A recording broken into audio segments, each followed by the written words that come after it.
ہمیں ہمارے رب نے ہمارے اوپر رحمت کر دی، آسانی کر دی، کہا تمہیں رستہ آسان بتا دیتے ہیں۔ لَقَدْ كَانَ لَكُمْ فِي رَسُولِ اللَّهِ أُسْوَةٌ حَسَنَةٌ، تمہارے لیے نبی پاک کی زندگی میں بہترین نمونہ ہے، بہترین۔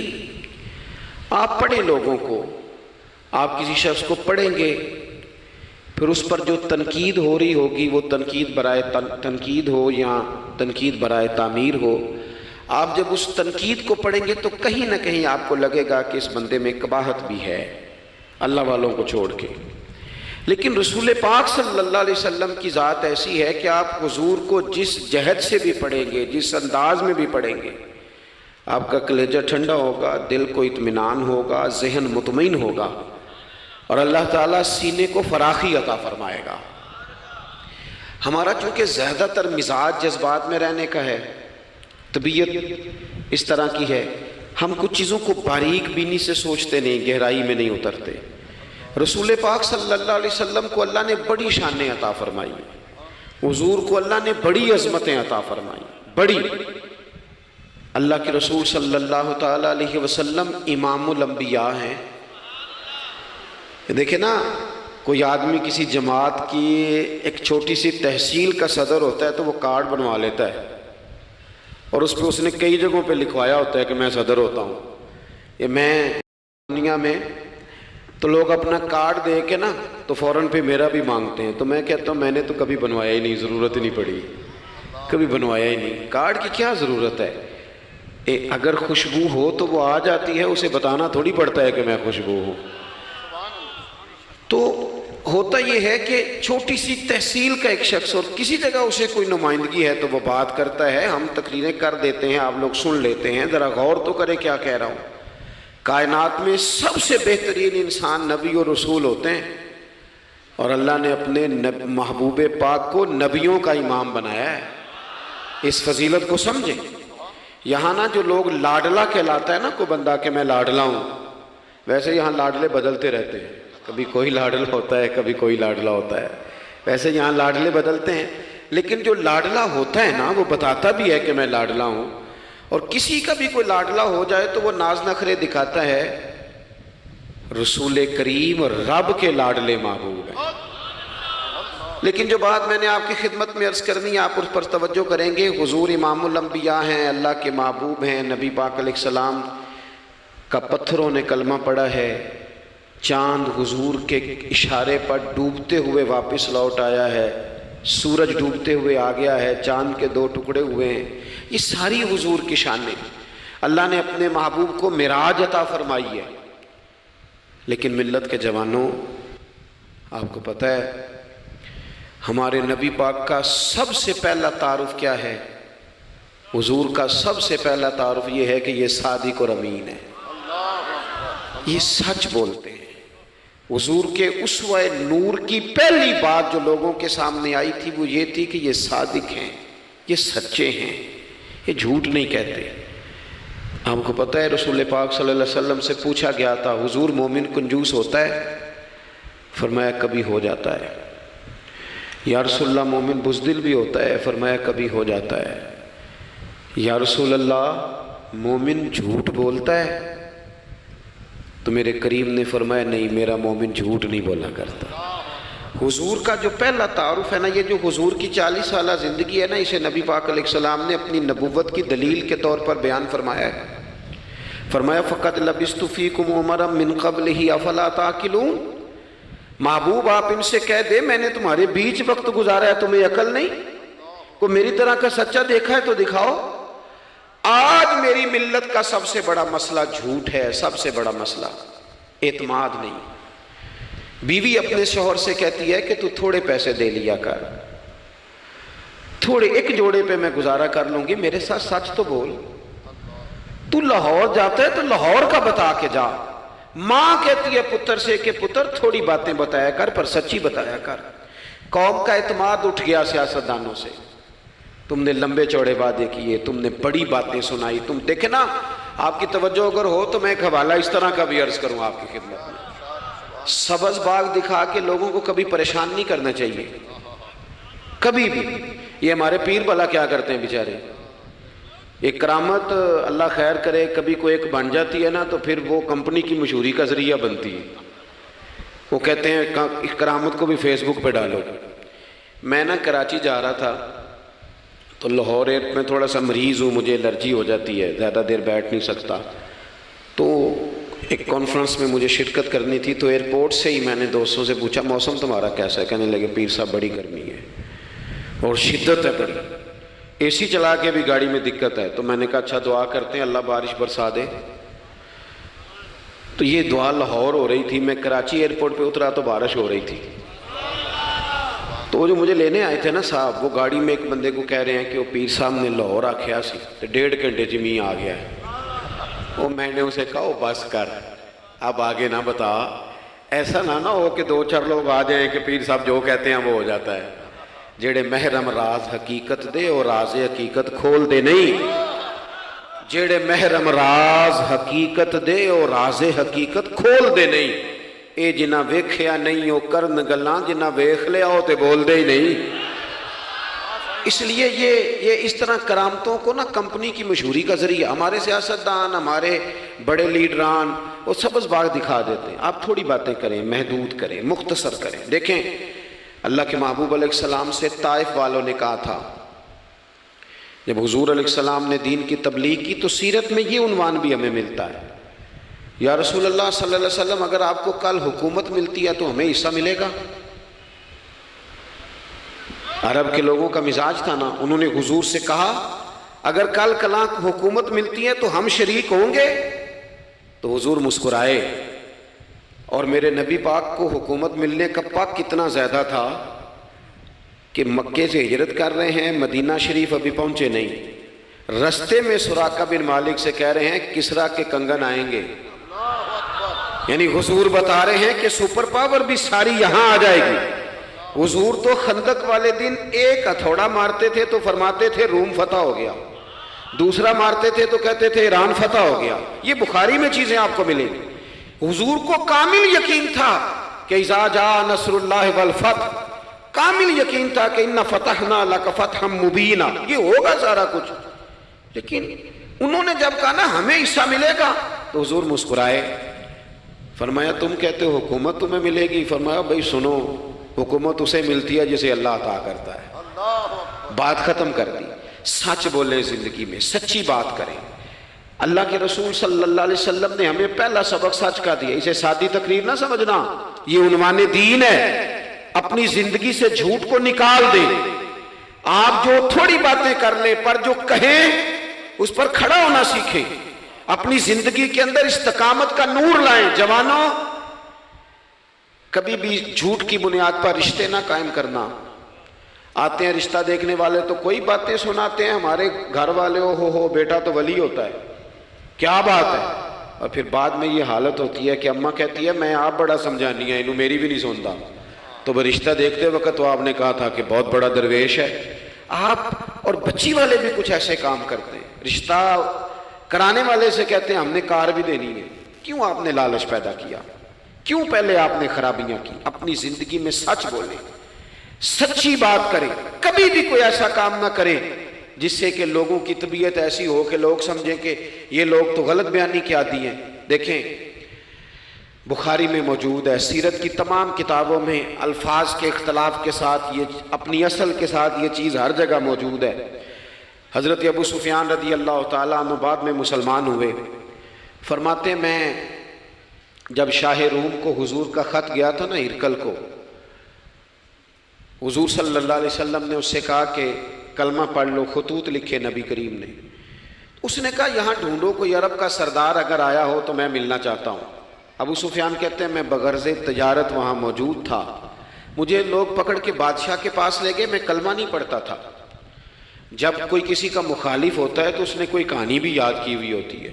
ان لوگوں نے کہانی بھی یاد کی ہوئی تھی, معاذ اللہ جادوگر ہیں, شاعر ہیں, یہ کہانیاں بھی سناتے تھے.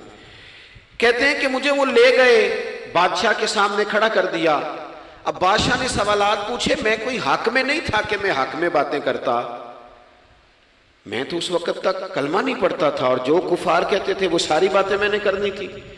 کہتے ہیں بادشاہ نے اپنے دربار میں کھڑا کر کے سوال کیے, بڑے سوال پوچھے، بڑے میں نے جواب دیے، بڑے سوال پوچھے۔ یہ بھی پوچھا کہ ماننے والے ان کے غریب ہیں کہ امیر ہیں؟ میں نے کہا نہیں، ماڑے ماڑے بندے ہیں۔ میلاد کے جلوسوں میں بھی ماڑے ماڑے بندے ہی جاتے ہیں، ماڑے ماڑے ہیں، غریب لوگ ہیں۔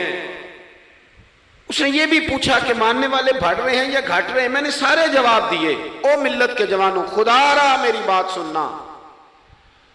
ابو سفیان کہتے ہیں غیروں کا دربار، سوال کرنے والا بھی کلمہ نہیں پڑھتا، ابھی جواب دینے والا بھی کلمہ نہیں پڑھتا۔ اس نے مجھ سے کہا کہ آپ نے بتایا کہ آپ رشتے میں چچا ہوتے ہیں، یہ بتاؤ وہ جنہوں نے اعلان نبوت کیا ہے کیا کبھی انہوں نے جھوٹ بھی بولا ہے؟ آج لوگوں نے نام نہیں بدل دیا جھوٹ کا، کچھ نے بہانہ نام رکھ دیا جھوٹ کا، جی میں نے بہانہ کر دیا تھا۔ کچھ کہتے ہیں جی وہ تو میں نے تو بس ایسے ہی بات، وہ تو میں نے مذاق کیا تھا۔ جھوٹ کے نام نہیں بدل دیے لوگوں نے۔ ابو سفیان کہتے ہیں مجھ سے بادشاہ کھڑا کر کے پوچھنے لگا کیا کبھی انہوں نے جھوٹ بھی بولا ہے؟ ابو سفیان کہتے ہیں کہ لمحے کے لیے میرے دل میں آیا کہہ دوں کہ بولا ہے۔ پھر میں نے کہا ایک تو یہ عرب کی وفاداری کے خلاف ہے، اور دوسرا میں کہوں گا وہ جادوگر ہیں تو شاید کو ایک سیکنڈ کے لیے توجہ کرے، میں کہوں گا وہ شاعر ہیں شاید کو توجہ کرے، اور مدینے والے نے جھوٹ بولا یہ تو مانے گا ہی کوئی نہیں۔ سنو سنو، جن چیزوں کو معمولی سمجھ کے ہم نے رائج کیا وہ ہمارا وقار لے گئی۔ دنیا ہم پر اعتماد نہیں کرتی۔ ہم اس ملک میں بستے ہیں جہاں زلزلہ بھی آئے تو غیر ملکی امداد کرنا چاہیں تو وہ کہتے ہیں حکومتوں کے ہاتھ میں نہیں دیں گے، خود جائیں گے۔ ہمارا یہ حال ہو گیا ہے کہ قوم پر اعتماد اٹھ گیا دنیا کا۔ ہمیں پلٹنا ہے، ہم نے دیکھنا ہے ہمارا رویہ کیا ہے، ہمارا انداز کیا۔ تھوڑی کر لیں باتیں، کوئی ضروری ہے صبح شام بولنا؟ تھوڑے کر لیں باتیں، تھوڑے دعوے کر لیں، کوئی ضروری ہے؟ سنو میرے عزیز، ابو سفیان کہتے ہیں کہ اس نے کہا کبھی جھوٹ بھی بولا ہے؟ میں سوچ میں پڑ گیا۔ بادشاہ نے پھر دہرا کے کہا سردار چپ کر گئے ہو، میرے آخری سوال کا جواب دو، کیا کبھی اس کریم نے جھوٹ بولا ہے؟ ابو سفیان کہتے ہیں میرے ہاتھ میں چھڑی تھی، میں نے وہ زمین پر رکھی اور میں کھڑا ہو گیا۔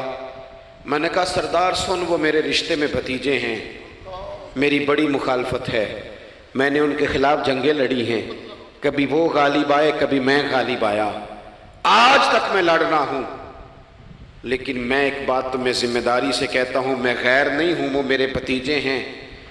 میں نے ان کو ماں کی گود میں بھی دیکھا ہے، دادا کے کندھوں پہ بھی دیکھا ہے، چچا کے گھر میں بھی دیکھا ہے، ختیجہ کا دولہا بنے بھی دیکھا ہے، زینب سے لے کر فاطمہ تک بیٹیوں کو گود میں کھیلتے بھی دیکھا ہے، میں نے انہیں بدر اور احد میں آتے بھی دیکھا ہے، میرے سامنے پیدا ہوئے اور میرے سامنے ان کے بالوں میں سفیدی آئی، مخالفت اپنی جگہ پر میں تمہیں یہ بات ذمہ داری سے بتاتا ہوں، اس محبوب کی زبان سے جو بھی نکلتا ہے حق اور سچ ہی نکلا کرتا ہے۔ وہ اسیر دشمن کی چاہ میں بھی، مخالفوں کی نگاہ میں بھی وہ امی ہے، صادق ہے، معتبر ہے، میرا پیغمبر عظیم تر ہے، میرا پیغمبر عظیم تر ہے، میرا پیغمبر عظیم تر ہے۔ ابو سفیان کہتے ہیں میں یہ لفظ کہے تو کتنے ہی لوگ دربار میں رو پڑے، ایک سناٹا چھا گیا، کوئی صحابی نہیں وہاں، کوئی نعرہ لگانے والا نہیں، کوئی اپنا نہیں، لوگ رو پڑے۔ کہتے ہیں بادشاہ نے چادر اٹھائی کندھے پہ رکھی، کچھ دیر سوچتا رہا، پھر وہ چل دیا۔ میں نے پیچھے سے آواز دی، میں نے کہا تو نے اتنے سوال پوچھے، میں نے اتنے جواب دیے، کوئی رزلٹ بھی تو بتانا کیا نکلا، نتیجہ کیا ہے؟ تو بادشاہ نے پلٹ کے میری طرف دیکھا، کہنے لگا سردار نتیجہ تو نکل آیا نا یار، جس بندے بندوں سے جھوٹ نہیں بولا وہ یہ جھوٹ کیوں بولے گا کہ میں اللہ کا رسول بن کے آیا؟ اس نے او میرے بھائی اپنی زندگی میں سچ لاؤ، خدا را ہمارے گھروں سے لے کر حکومت کے ایوانوں تک ضرورت سچ کی ہے، ضرورت سچ کی ہے۔ دوسری بات، اپنی زندگی میں دیانتدار ہو جائیں، چھوڑ دے سامنے والا کیا کر رہا ہے، میں اپنے اس ممبر سے دیانتدار ہوں کہ نہیں، یہ میں نے اللہ کو جواب دینا ہے۔ میں نے جتنی عزت سمیٹی ہے دین کے نام پہ سمیٹی ہے، میں نے اللہ کو جواب دینا ہے۔ ہم سارا دھیان دوسروں کا رکھنے لگ گئے، حضرت خواجہ نصیر الدین چراغ دہلوی رحمۃ اللہ علیہ سے بادشاہ نے آ کے وظیفہ پوچھا تھا، حضرت کو وظیفہ بتائے تو خواجہ صاحب فرمانے لگے اپنا کام دیانتداری سے کر، یہی سب سے بڑا وظیفہ ہے۔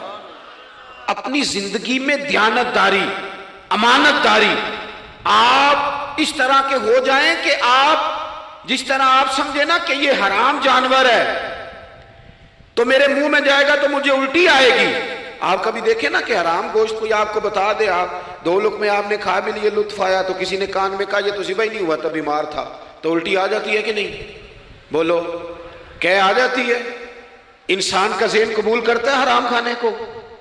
2 کلو گوشت پہ الٹی آتی ہے تو 2 کروڑ روپے پہ کیوں نہیں آتی؟ ہمارے ایک دوست ہیں، یونیورسٹی کے لیکچرار ہیں، مجھے ایک دفعہ فرمانے لگے پیر صاحب عجیب بات ہے، ایک بندے کو نا کہیں جوتا پڑا مل گیا، بڑا قیمتی تھا پر ایک پیر تھا جوتے کا۔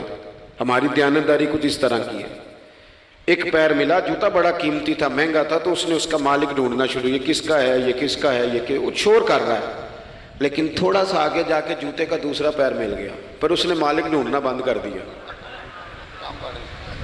اس کو اب اس کا دوسرا پاؤں مل گیا تو اب اس نے، یعنی کئی دیانتدار بڑے دیانتدار ہیں لیکن دوسروں کے معاملے میں، اپنے معاملے میں نہیں، اپنی زندگی میں انصاف کریں۔ میں مسجد میں جمعہ پڑھاتا ہوں، میں نے ایک دن اپنے ایک مدرسے کے طالب علم سے پوچھا، بیٹا جمعرات کو میں نے پوچھا، میں نے کہا صبح جمعے میں تقریر کیا کرنی ہے؟ کہتے میں جو فیصلہ نہیں کیتا۔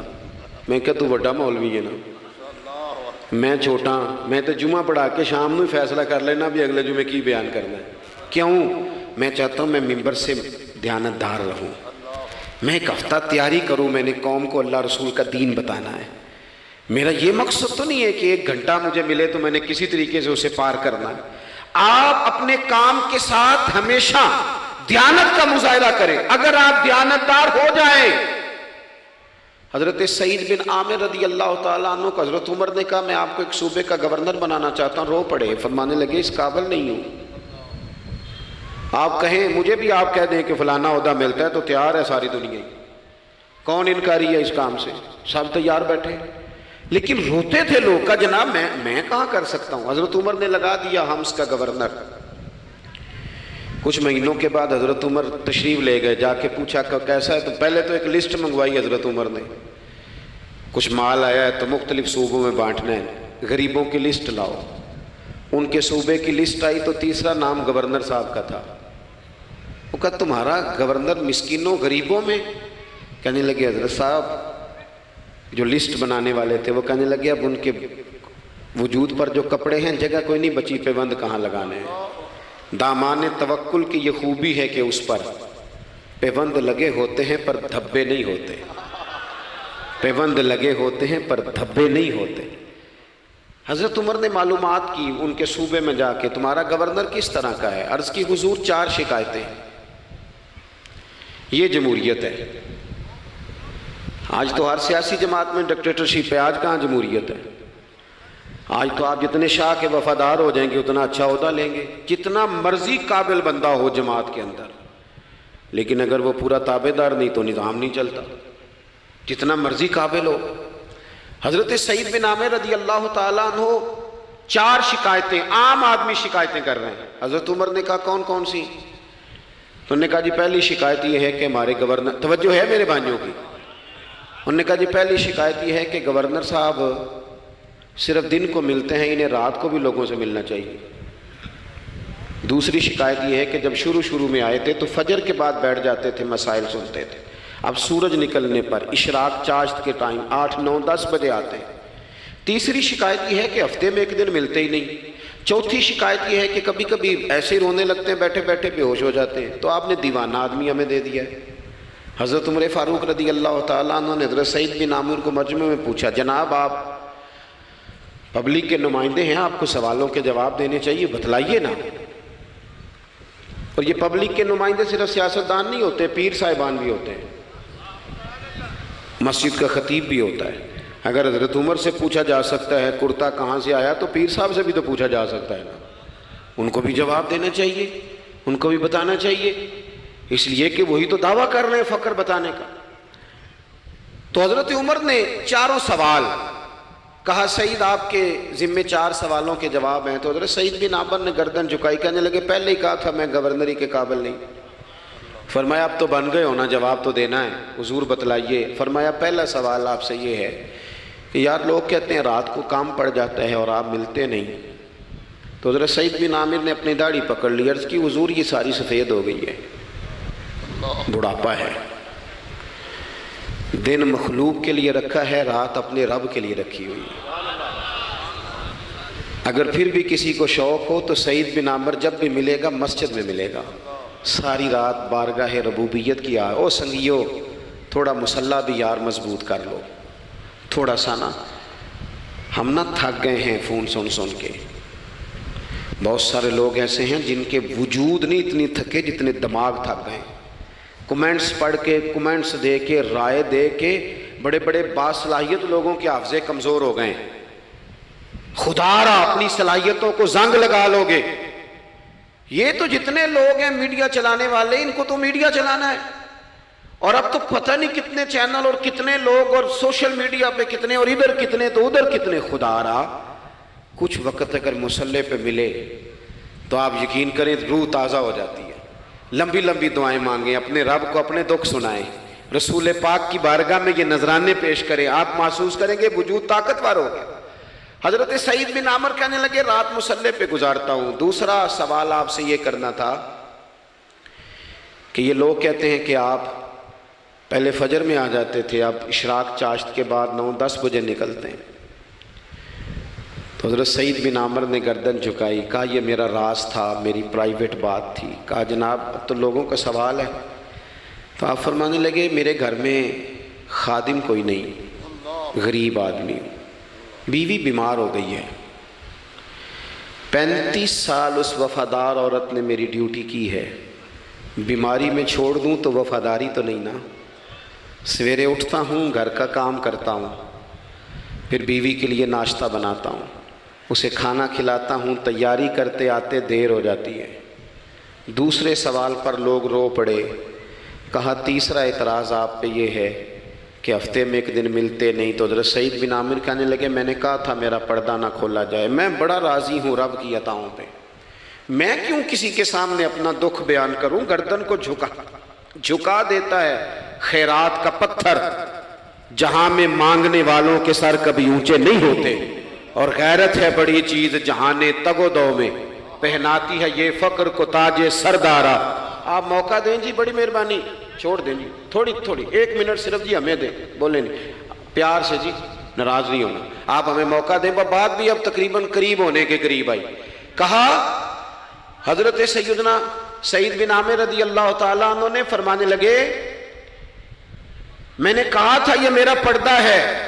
یہ نہ سنایا کریں آپ دکھ لوگوں کو. یہ غریب کہتے ہیں میں کسی امیر کے ساتھ لگ جاؤں گا تو کچھ بھی نہیں بنتا. چھوڑ دیں آپ، دکھڑے رب رسول کو سناؤ، خیرات بھی ملے گی اور عزت بھی ملے گی. وہ دیں گے اور کسی کو بتائیں گے بھی نہیں. حضرت سعید بن عامر رضی اللہ تعالیٰ عنہ سے تیسرا سوال ہوا. کہا جناب آپ ہفتے میں ایک دن ملتے نہیں. تو فرمانے لگے میرا راز تھا پر بتا دیتا ہوں، جوڑا ایک ہی ہے میرے پاس. ہفتے میں ایک دن دھو لیتا ہوں، پھر بیوی کے کپڑے پہن کے سارا دن بیٹھا رہتا ہوں. اگر دوسرا جوڑا ہو تو یہ کام نہ کروں. حضرت عمر رو پڑے. کہا جلدی سے چوتھے سوال کا جواب بھی دے. کبھی کبھی روتے ہو تو بے ہوش ہو جاتے ہو. وہ پھر رو پڑے. عرض کرنے لگے حضور 40 سال کی عمر میں کلمہ پڑھا. میرے سامنے حضرت خبیب کو پھانسی دی گئی مکے میں. جب وہ اپنی پچھلی غلطیاں یاد آتی ہیں تو پھر رو پڑتا ہوں. یاد ماضی عذاب ہے یا رب. میں تکلیف میں آ جاتا ہوں، سوچتا ہوں اگر اللہ نے سوال کیا تو کیسے جواب دوں گا.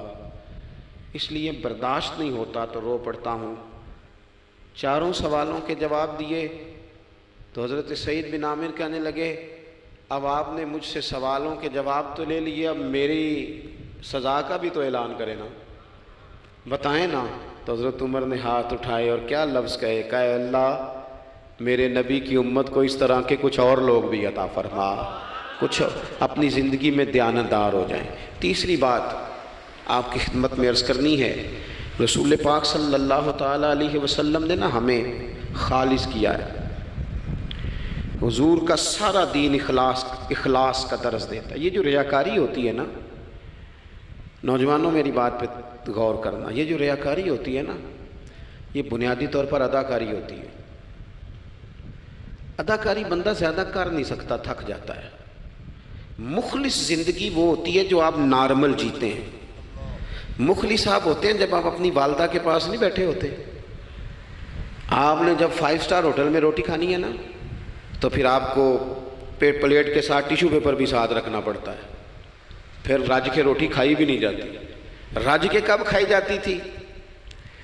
میں ایک جگہ مجھے بڑے اچھے ہوٹل میں رکھا گیا اور مجھے بڑا انہوں نے محبت کی، تو جب میں لوٹ رہا تھا نا واپس پاکستان، تو مجھے کہہ رہے تھے آپ کو مزہ تو آیا ہوگا۔ میں نے کہا نہیں جی، سچ پوچھیں تو پھر یہ ہے کہ مزہ جب ہی آتا تھا جب اماں سویرے روٹیاں پکاتی تھی، وہ کہندی سی پتر ہے پیڑا نہ اتنے کول ہی لے آیا، تو اس کے پاس بیٹھتے تھے، تو پھر اماں جب سالن دیتی تھی تو کہتی تھی ہور نہیں ملنا، دوجیاں بھی دینا ہے۔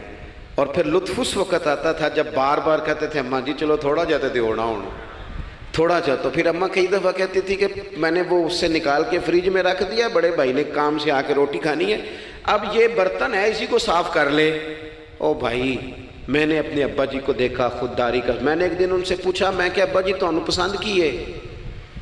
ہم پڑھتے تھے نا انٹرویو اخباروں میں، تو 2-4 سوال ہر بندہ پوچھتا تھا۔ اب تو انٹرویو زیادہ لوگ لیتے ہیں، تو اب تو کبھی اتنا موقع ہی نہیں ہوتا کس کا سنیں، کیا کریں، یہ تو چھوڑ دیا کام۔ اخبار میں کبھی انٹرویو آتا تھا تو مسجع مقفع ہوتا تھا، لکھنے والے بھی اچھے ادیب ہوتے تھے، جملے چبھتے نہیں تھے طبیعت۔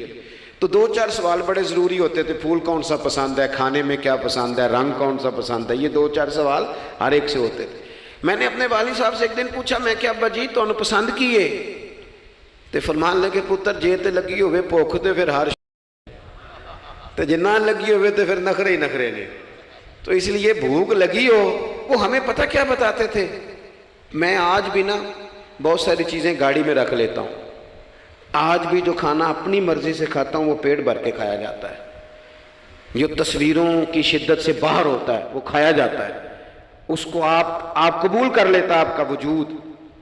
یاد رکھنا میرے عزیز، میرے نبی پاک صلی اللہ علیہ وسلم نے فرمایا ہے بہترین روٹی وہ ہے جو تو اپنے ہاتھوں کی کمائی سے کھاتا ہے، وہ بہترین رزق ہے جو تو۔ اور حضور نے فرمایا اللہ کے نبی حضرت داؤد محنت کر کے کھانا کھاتے، دعوتوں پہ جا جا کے تو بندہ بیمار رہنے لگ جاتا ہے، وہ تو کام ہی ختم ہو جاتا ہے۔ والد صاحب کہا کرتے تھے کہ لو میں پا دیتے نے تانوں دانے پڑھولے چ تے ماں تہاڈی نے تانوں چار پا دیتا ہے، لو ہن تانوں پرواہ نہیں ساریاں گرمیاں، موج کرو، یہ اصل تھا ہمارا۔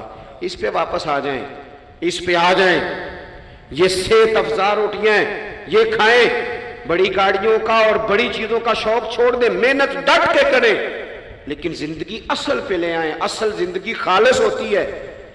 میرے نبی پاک صلی اللہ علیہ وسلم نے فرمایا ریاکار، میں پوری حدیث نہیں سناتا، اشارہ کرتا ہوں، حضور نے فرمایا ریاکار اگر عالم بھی ہو، ریاکار اگر سخی بھی ہو، حتیٰ کہ صحیح حدیث میں فرمایا ریاکار شہید بھی ہو اور ماری جائے اس نیت سے کہ لوگ مجھے شہید کہیں گے، تو فرمایا صبح قیامت اللہ ان اعمال پر بھی اجر عطا نہیں کرے گا۔ اپنی زندگی میں اخلاص پیدا کریں، اور جب خلوص آتا ہے، جب للہیت آتی ہے، مشکل ترین خلافت حضرت ابوبکر صدیق کی ہے۔ یہ جو حضرت عمر نے بڑی اعلیٰ خلافت کی ہے نا، یہ بنیادیں حضرت ابوبکر نے مضبوط کر کے دی تھی، فتنوں کے تو سر کچل دیے تھے حضرت صدیق اکبر نے، اب حضرت عمر کے لیے کام کرنا انہوں نے آسان کر دیا تھا۔ میں اکثر کہا کرتا ہوں کہ حضرت عمر کی خلافت کی مضبوطی میں بڑا کردار حضرت ابوبکر صدیق کا ہے، اگر وہ مضبوطیاں نہ کرتے اتنی تگڑی تو کام آگے چلتا نہیں تھا۔ حضرت سیدنا ابوبکر صدیق کو بڑے فتنوں کا سامنا تھا، ختم نبوت کے محاذ پر کام کرنا ہے، منکرین زکوٰۃ پیدا ہو گئے، امت کو سنبھالنا ہے، یہ ساری ڈیوٹیاں کر کے نا دنیا سو جاتی تھی، وہ دنیا سو جاتی تھی، حضرت صدیق اکبر ایک نابینا مائی کے گھر میں جھاڑو دینے چلے جاتے تھے۔ جب بندہ مخلص ہو جاتا ہے نا، ایک نابینا معذور عورت جھاڑو دے رہے ہیں، جب تھوڑا سا وقت بچتا نا عصر کے لیے، یہ ٹائم میں نے اپنے لیے رکھا ہوا ہے، تو مدینہ شریف میں ایک بیوہ تھی جس کی 5-6 بیٹیاں تھیں، بیٹا کوئی نہیں تھا، اس کے گھر جاتے تھے، بکریوں کا دودھ دھو کے آتے تھے. معمولی آدمی نہیں، خلیفہ وقت کی بات. کس لیے؟ یہ کام روحانی تسلی کا باعث بنتے، یہ کام آپ کو سکون دیتے، یہ آپ کے اندر وہ طاقت پیدا کرتے ہیں کہ آپ لڑ سکتے ہیں دنیا سے. جب آپ کے پیچھے دعائیں ہوتی ہیں تو پھر میدانوں میں کھڑا رہنا آسان ہو جاتا. حضرت عمر فاروق فرماتے ہیں تیسرا دن تھا جناب صدیق اکبر کے وصال کو، میں مسجد نبوی شریف میں بیٹھا تھا تو 2-3 چھوٹی چھوٹی بچیاں آ گئیں، آ کے کہنے لگی چچا آپ خلیفہ بنے. میں نے کہا ہاں، ہمارے ساتھ چلیں گے؟ میں نے کہا پتر تمہارے ساتھ کیا ہے؟ کہنے لگے ابو بکر صدیق عصر کے بعد ہمارے گھر آتے تھے، ہمارا بھائی کوئی نہیں، باپ انتقال کر گئے، بکریوں کا دودھ دھو کے دے جاتے تھے، کچھ بیچ کے گزارا کر لیتی تھی، کچھ پی لیتی تھی. 3 دن سے میری ماں رو رہی ہے، میری بہنیں روتی ہیں، اکھاں جدو میٹیاں زمانہ مینو روے گا. اونج تے بے قدراں کچھ قدر نہ جاتی کیتی خوب تسلی ہو، لیکن اکھاں جدو میٹیاں زمانہ مینو روے گا. اپنا تے اپنا بیگانہ بھی مینو روے گا. جدوں نہ میں دسیا میں خاراں نو میں خانے وچ، پھر جام ٹوٹ جان گے تے میں خانہ مینو روے گا. کئی لک لک رون گے تے کئی بک بک رون گے، گلیاں دا یانا تے سیانا مینو روے گا. اور کسی نے کہا تھا میرے مرنے پہ ہر سو شور مچ جائے گا دیکھو گے. یہ رحمت کی امید لگاتے کہا، کرم کی امید، عاجزی سے کہا، نذرانے میں کہا کسی درویش نے. کہنے لگے میرے مرنے پہ ہر سو شور مچ جائے گا دیکھو گے، کہنے الوداع سرکار خود تشریف لائیں گے. اور کسی نے کہا تھا کہ بعد مرندے مکھڑا میرا ہو جاوے گے تازہ، پھر سمجھ لینا محبوب میرے نے آن پڑیا جنازہ. تو بھائی اپنی زندگی میں اخلاص پیدا کرے. ہم نا غریب لوگ بھی امیروں سے تصویر کھنچوانا پسند کرتے ہیں، امیروں سے اپریشیٹ کرنا چاہیے محنت کرنے والے آدمی کو. جس کو پسینہ آ گیا نا ریڑھی پہ کھڑے ہوئے، وہ بڑا باوقار آدمی، اسے پسینہ آ گیا. میں ابھی بھی کبھی کبھی جوتا گنڈوا لیتا ہوں، چونکہ میں نے دیکھا ہے میرے ابا جی مجھے کہتے تھے لے جا جتیاں توڑے پا کے ساریاں گنڈا لیا، تو یاد ہے تو میں ابھی بھی چلا جاتا ہوں. تو ہمارے ایک پرانے موچی ہیں، میں ان کے پاس ایک دن، وہ بڑے خوددار آدمی، 5 روپے کے 10 دے دے نا، وہ ان کو 10 دے دو، کہتے چوکا اپنے 5 روپیے. وہ ایک شاعر بیٹھے تھے نا، تو شاعر بھی بیچارے کئی اسی طرح کے ہوتے ہیں، ناراض نہ ہو جائیں شاعر، لیکن وہ کئی دفعہ نا ان کو بھی دیکھ کے لگتا ہے کہ کئی دنوں سے بیچارے نے روٹی نہیں کھائی. تو وہ موٹی چادر لیے گرمیوں میں کسی چوک میں بیٹھا تھا نا شاعر، تو کوئی بندہ جاتے ہوئے 5 روپے دے گیا. اس نے کہا یہ کیا ہے؟ کہنے لگا کھانا شانا کھا لینا. پر شاعر نے کمال بات کی، اس نے کہا یہ آرزو کرم اور میں آپ سے کروں، یہ آرزو کرم اور میں آپ سے کروں، یہ بھیک اس کو دیجیے جس کا خدا نہ ہو. اور میرے اعلیٰ حضرت کیا کہتے ہیں؟ کہتے ہیں کروں مدح اہل دول رضا.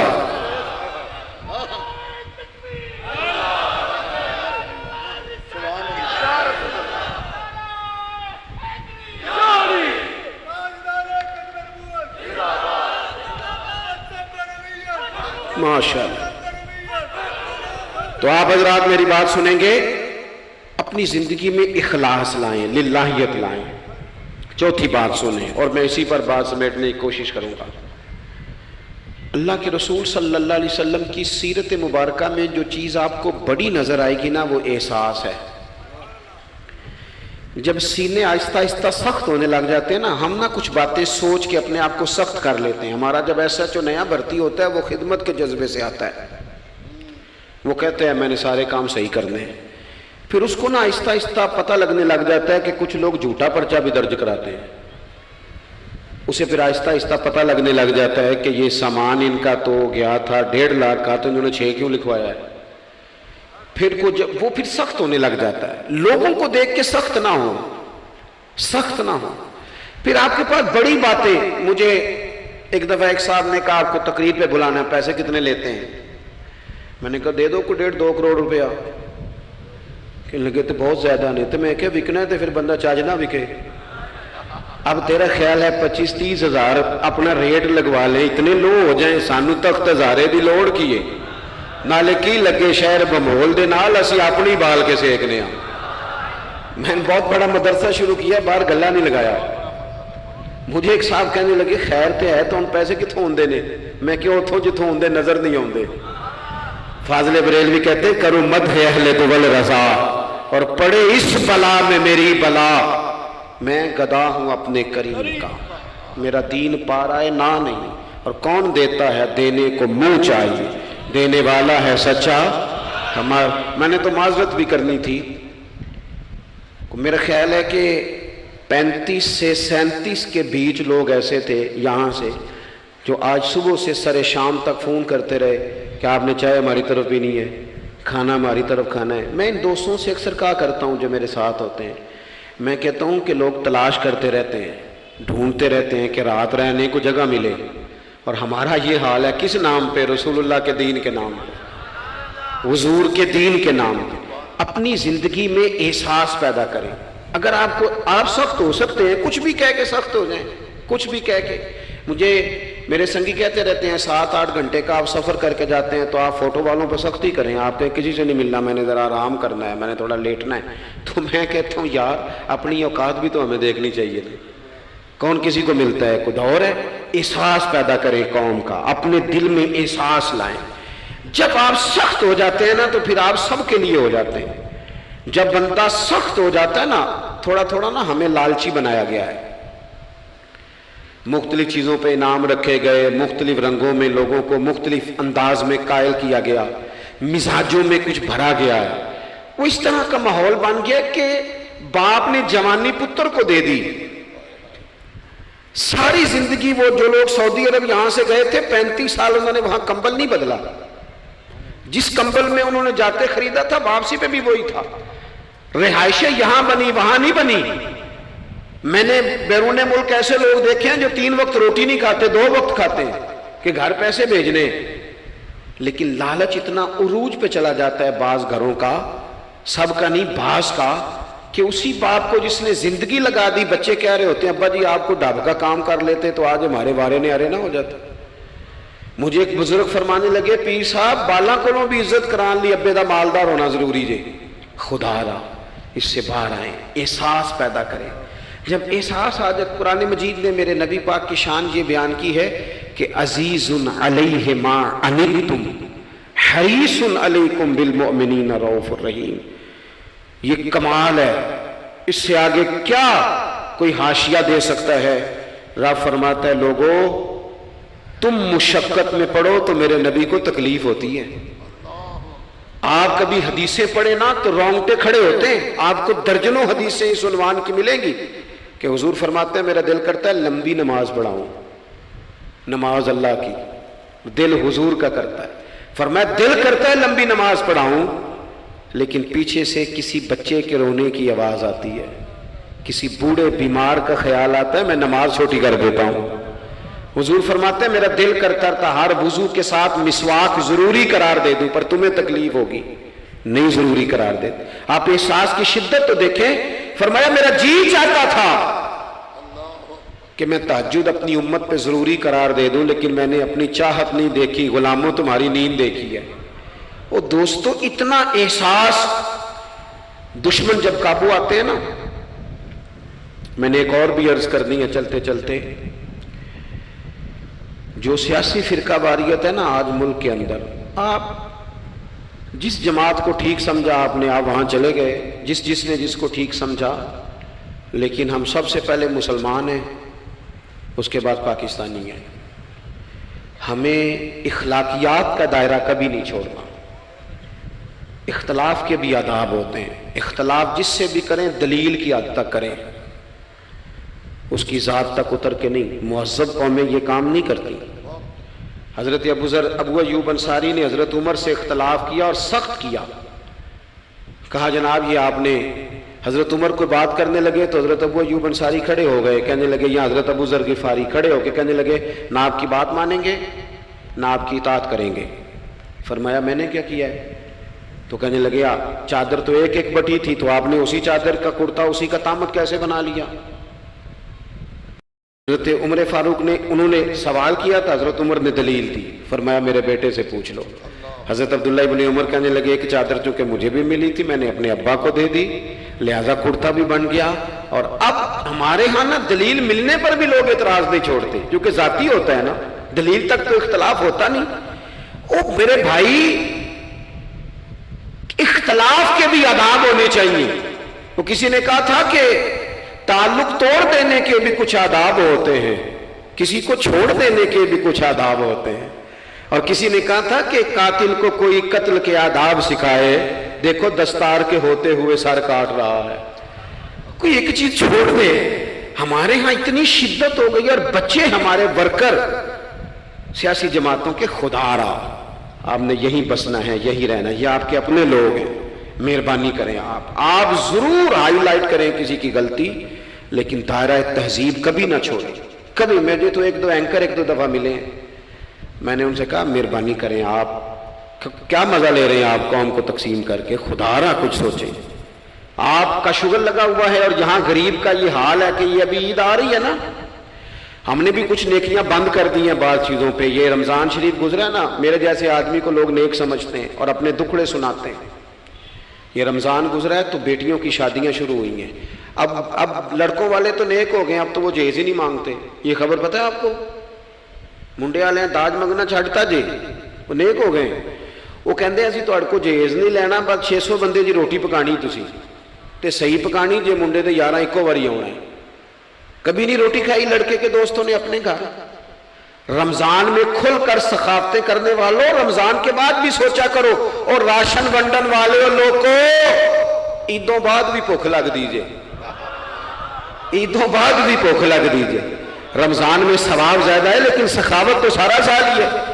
تو کچھ چیزیں ایسی ہیں ہمیں حضرت سیدنا عمر فاروق نے جب جواب دے دیا نا کہ اس طرح ہے, اب وہ اختلاف دلیل تک تھا, اختلاف دلیل تک تھا, تو حضرت ابو ایوب انصاری اٹھ کے کھڑے ہو گئے, اعتراض کیا, جواب مل گیا تو پتہ کیا فرمانے لگے, کہنے لگے عمر رب تجھے میری طرف سے بہتر صلہ دے, اب تو حکم کر, ہم سنیں گے بھی اور تیری اطاعت بھی کریں گے, اب ہم آپ کے پیچھے چلیں گے امیر المومنین. تو دلیل تک رکھیں چیزوں کو, دلیل مل جائے تو بات کو ختم کریں. تو میرے بھائی احساس اپنی طبیعت میں جب ہم پیدا کرنے لگیں گے, احساس بڑی مشکل ہے غریب کی زندگی. امیر تو دوستی امیروں سے لگا لیتا ہے, جب انسان اپنی گاڑی میں سفر کرتا ہے تو پھر وہ کرایہ 5 روپے بڑھ جائے تو اسے تکلیف کوئی نہیں ہوتی, کیونکہ اسے پتہ ہی نہیں. بہت سارے امیروں کو تو پتہ ہی نہیں کہ گھی مہنگا ہو جائے تو گھر کے بجٹ پہ بوجھ کتنا پڑتا ہے, ان بیچاروں کو تو پتہ ہی نہیں, تو وہ اس احساس کو کیسے پیدا کریں گے, وہ نہیں کر سکتے. اس کے لیے وہاں سے گزر کے آنا پڑتا ہے. رسول پاک کی زندگی میں جو احساس کی شدت ہے اسے آپ سمجھیں. دشمن جب ہتھے چڑھتا ہے تو پھر, اور دشمن بھی سخت گیر قسم کا ہو تو بندہ اسے چھوڑتا نہیں. لیکن حضرت انس بن مالک فرماتے ہیں کہ یہ جو لوگ بدر میں آئے تھے یہ کوئی پھول لے کے نہیں آئے تھے ہاتھوں میں, گجرے پھولوں کے لے کے نہیں آئے تھے, تلواریں لے کے آئے تھے, اور پوری انہوں نے جنگ لڑی, 14 صحابہ شہید کیے. لیکن جب ان کو لا کے باندھا گیا نا مدینے میں تو غصہ تھا صحابہ کو, کس کس کے ہاتھ باندھے. حضرت عباس بھی تھے, جب وہ ہائے ہائے کرتے تھے نا مخالف تھے. توجہ ہے میری بات پر؟ او بھائی جو پیار بیٹی پہ آتا ہے وہ بہو پہ بھی تو آنا چاہیے نا, اس پر بھی تو وہ بھی تو کسی کی بیٹی ہے نا.